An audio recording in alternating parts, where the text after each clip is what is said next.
गेले काही दिवस संतप्त असलेले छगन भुजबळ सध्या शांत झालेले आहेत। अधिवेशन संपण्याची वाट बघत मुंबईला रवाना झालेत। मात्र एकूणच घेतलेल्या बंडाच्या पावित्र्याने त्यांची काहीशी राजकीय कोंडी झाल्याचं पाहायला मिळतंय।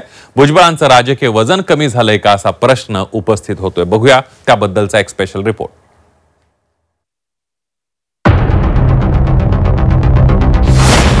भुजबळांचं राजकीय वजन झालं कमी।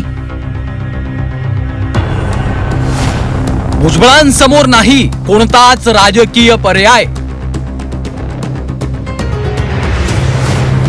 छगन भुजबळांचं राजकीय भवितव्य अधांतरी।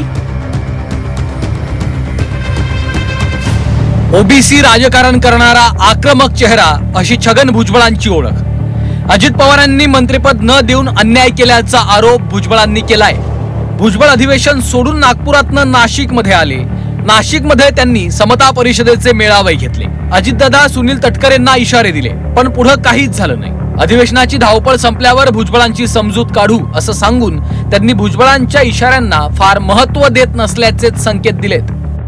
योग्य वेळ त्यावेळेला नक्की आम्ही भेटायला जाऊ। आता मी दिल्लीमध्ये लोकसभेच्या अधिवेशनाच्या निमित्ताने इथे आहे। छगन भुजबळ नाही म्हणत असले तरी भुजबळही राष्ट्रवादीकडनं कोणी नेता समजूत काढण्यासाठी येईल या अपेक्षेवर होते, पण राष्ट्रवादीकडून कोणीही भुजबळांची समजूत काढण्यासाठी नाशिकला फिरकलं नाही।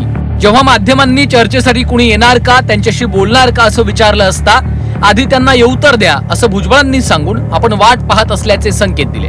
अजित पवारांची साथ सोडायची तर भुजबळांसमोर काही पर्याय आहेत का याचाही विचार करायला पाहिजे।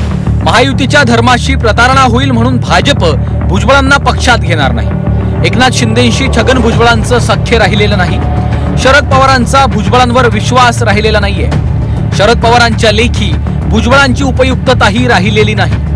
उद्धव ठाकरेही भुजबळांना त्यांच्या पक्षात घेण्यास उत्सुक नाहीयेत। ज्याच्यासोबत राहायचं त्याच्यासोबत गद्दारी करायची ही भुजबळांची सवय असल्याचा आरोप सुहास कांदेंनी केलाय। त्यामुळे भुजबळांनी स्वतःचीच राजकीय कोंडी करून घेतल्याचं सुहास कांदे सांगतायत। आता महायुती बरोबर गद्दारी केली। मला असं वाटतं की भुजबळ हे गद्दार आहेत आणि भुजबळांना ह्या गद्दारीचं फळ त्यांना मिळालंय असं मी या ठिकाणी सांगितलं। भुजबळांच्या कारकिर्दीला उतरती कळा लागली आहे। उतरती कळा लागली किंवा नाशिककरांनी लावली असं म्हटलं तर काही वावगं ठरणार नाही। भुजबळांची आता कोंडी होती असं वाटतं का? मला असं वाटतं की मी कोंडी होती की कोंडी करून घेतली मी याच्यावर भाष्य करणं योग्य नाही, परंतु ह्या भोवतलावर परमेश्वर आहे।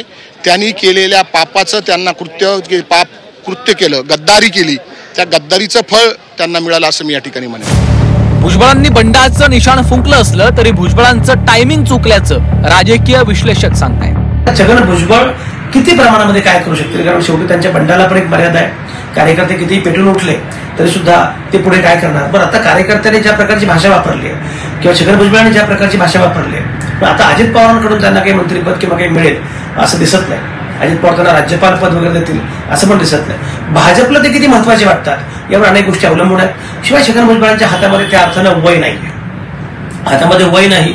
समता परिषदेची ताकद जरी मानली तरी सुद्धा राज्यभर त्यांचे काही आमदार आहेत किंवा लॉबी आहे मोठी असं म्हणावं असं पण काही नाहीये। राजकारणात कायम उपयुक्त असावं लागतं तरच त्या नेत्याला किंमत आहे। अवघ्या 4 महिन्यांपूर्वी भुजबळांची राजकीय उपयुक्तता होती, ही उपयुक्तता आता संपल्यात जमाय। त्यामुळेच भुजबळांच्या वाट्याला राजकीय अडगळ आल्याचं सांगितलं जात आहे। योगेश खरे, झी 24 तास, नाशिक।